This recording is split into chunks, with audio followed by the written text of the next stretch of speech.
Hi, this is Scott Garibay, and I get to say something I don't often get to say. Today we're going to talk about American politics and Dungeons and Dragons, because they are absolutely strong, Sharpie, black line connected. All right. So how did American politics cross over into Dungeons and Dragons? Okay. So Dungeons and Dragons is canon to Magic the Gathering. Magic the Gathering is canon to Dungeons and Dragons. Nothing that happens in Magic the Gathering is not intimately connected, fully connected to Dungeons and Dragons, because James Wyatt did the work, and literally hundreds of other designers have done work to braid Dungeons and Dragons and Magic the Gathering together. Recently, JD Vance, it came out. So the Democrats have decided. This is shocking. Everything that's happening in this election is absolutely incredible.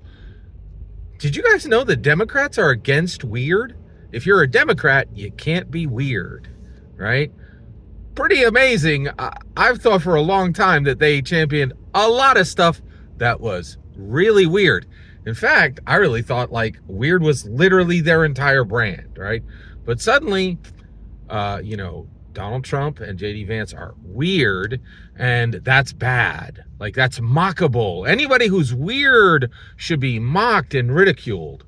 So the Democrats came for JD Vance because they found out he plays Magic the Gathering, which is Dungeons and Dragons collectible card game, which is pretty cool, right?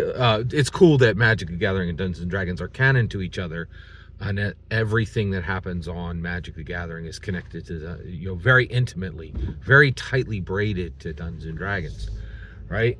But they went at him mercilessly, and are like, and it's pretty shocking, because it's like it's 1980s, and the Democrats are like, it's 1984, and the Democrats are like jocks, just like knocking hey, JD Vance, you play Magic the Gathering? That's terrible, you weird freak. And I'm like, what is happening? What world are we living in where Democrats are suddenly against weird? Like what on earth? They have championed and allied with some of the weirdest people in the world. They stood for weird for decades. And now, like in 2024, if you're weird, you can't be a Democrat, which is like just the most shocking thing. But I was astounded. So that's how American politics and Dungeons and Dragons are connected. JD Vance is a Magic the Gathering player, and the Democrats have said that that's mockable and ridiculous, and that he should have his books knocked out of his hand because he plays Dungeons and Dragons collectible card game, Magic the Gathering, right?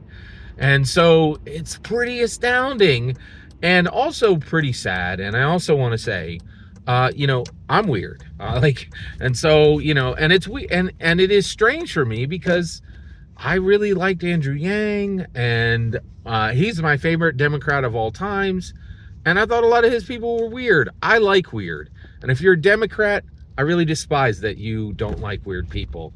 And guess what? Okay, I'm back on the Republican side. We'll take all the weirdos, right?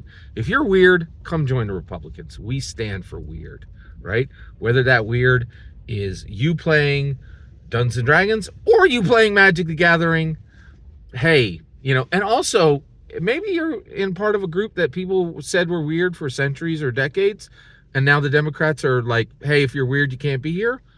Republicans are right here. We'll take you. Every single word you just heard is my humble opinion.